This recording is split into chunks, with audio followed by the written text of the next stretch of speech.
Bonjour, le cours d'aujourd'hui s'intitule La reproduction chez les plantes. On va voir d'abord la reproduction sexuée chez les plantes à fleurs, appelées spermaphytes. Dans une première partie, nous allons voir les angiospermes. Alors, comment se représente la fleur chez les angiospermes?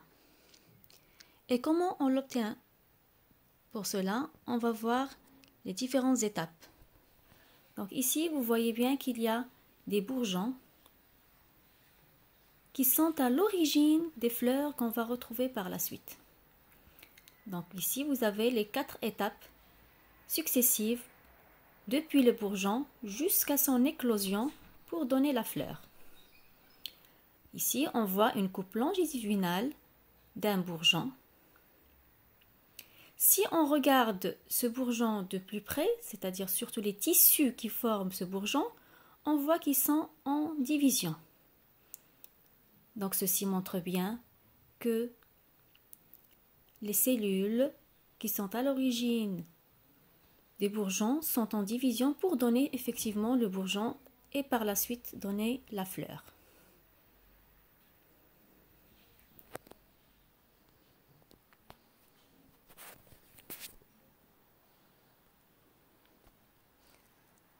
Alors, quels sont maintenant les différents types de fleurs?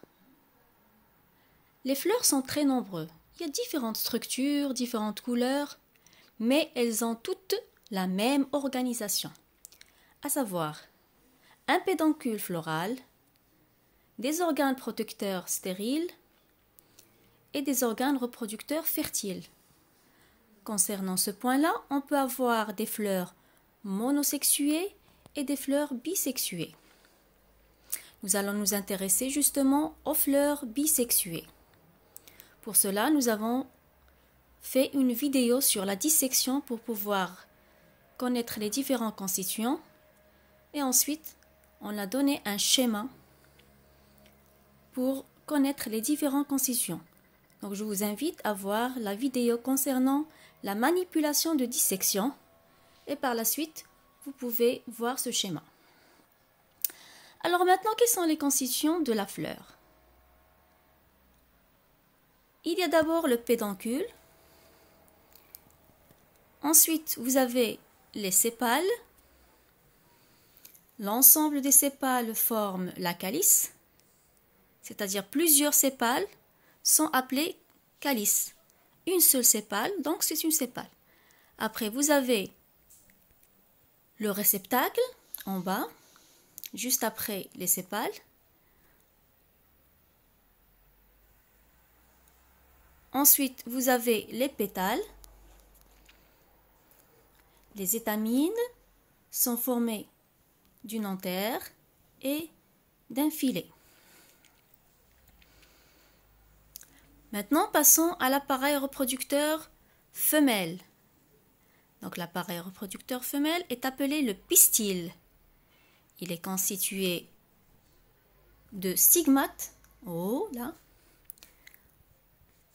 d'un style et d'un ovaire. Donc comme ça, nous avons vu l'organisation générale d'une fleur bisexuée qu'on appelle aussi une fleur hermaphrodite. Alors passons maintenant au diagramme floral. Donc une fois qu'on a fait la dissection, nous pouvons disposer les différentes formes ou bien toutes les différentes constituants que nous avons trouvées sous une forme de façon, on va dire, circulaire. Donc, vous avez les pétales. Donc là, c'est un autre exemple de fleur. Vous avez les pétales en jaune, les sépales en vert et au milieu, vous avez l'ovaire. L'ovaire qui est constitué ici de 3 carpelles. Vous pouvez voir ceci au niveau de la vidéo de dissection. Alors, on pourrait schématiser cette disposition sous forme d'un diagramme floral. On va mettre à l'extrémité les sépales puis ensuite les pétales, ensuite les étamines et au milieu on va mettre les carpelles. Et enfin la bractée, ce sont les feuilles qui sont juste en bas des sépales. Alors à partir de ce diagramme floral, on peut connaître le nombre de chacun de ces constituants et déduire la formule florale d'une fleur. Bien sûr, il faut savoir que la formule florale change et varie d'une fleur à l'autre, surtout d'une espèce à l'autre. Donc ceci n'est juste qu'un exemple.